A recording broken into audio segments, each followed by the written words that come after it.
ইউনূস আলাইহিস সালামকে আল্লাহ জীবিত রেখে দিয়েছে। কথা বুঝতেছেন? আবার বোঝার পরে তো সুবহানাল্লাহ বলতে পারলেন না। ভাইরা আমার, প্রশান্ত মহাসাগর, আটলান্টিক মহাসাগর, লক্ষ লক্ষ নটিক্যাল মাইল এই মাছ ভ্রমণ করতেছে। হযরত ইউনূস আলাইহিস সালাম মাছের পেটের ভিতরে চলে গেলেন। এবার চলে যাওয়ার পর দেখতেছে নাড়াচাড়া দিয়ে হাত, আমি তো জীবিত আছি। আল্লাহ পাক রব্বুল আলামিনের কোরআন বলতেছে, যখনই তিনি চিন্তা করলেন, অনুশোচনায় মুগ্ধ হয়ে গেলেন, আমি আল্লাহর হুকুম ছাড়াই এই রাষ্ট্র থেকে আমি হিজরত করা শুরু করেছি, আল্লাহ আমাকে পাকড়াও করেছে। এই কথা চিন্তা করার সাথে সাথে ইউনূস আলাইহিস সালাম এবার ডাক দিয়ে বললেন, লা ইলাহা ইল্লা আনতা সুবহানাকা ইন্নী কুনতু মিনাজ জালিমিন। জোরে বলেন আল্লাহু আকবার। আর জোরে আওয়াজ দিয়ে বলেন আল্লাহু আকবার।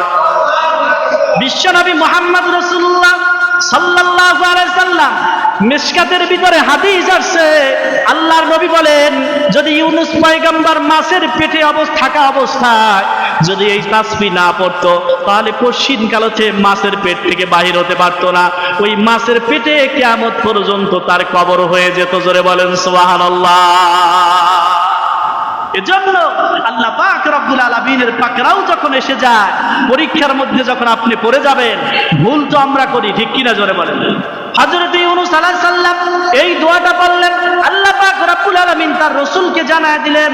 আল্লাহ পাক বলেন, ওয়াজান্নুনি ইযযাহাবা মুগাদিবান ফাযান্না আল্লান নাকদিরা আলাইহি ফানাদা ফিজ যুলুমাত আল্লা ইলাহা ইল্লা আনতা সুবহানাকা ইন্নী কুনতু মিনাজ জালিমিন।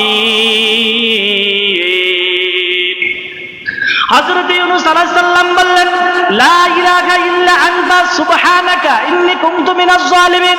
লা ইলাহা ইল্লা আনতা, ও আল্লাহ, তুমি ছাড়া আর কোনো ইলাহা নাই, তুমি ছাড়া আমার আর কোনো মাবুদ নাই। তাফসীরকাররা ব্যাখ্যা করেন, মুফাসসিরে কেরাম বলেন, তিনটা অন্ধকারের ভিতরে হযরত ইউনূস আলাইহিস সালাম ছিল।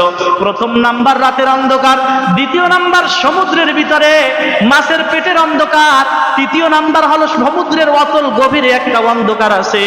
পানির যত নিচে যাবেন তত দেখবেন অন্ধকার। জোরে বলেন ঠিক কিনা? এই তিনটা অন্ধকারের ভিতর থেকে মহাসমুদ্রের লক্ষ লক্ষ নটিক্যাল মাইল দূরে পানির ভিতরে সমুদ্রের ভিতরে বসে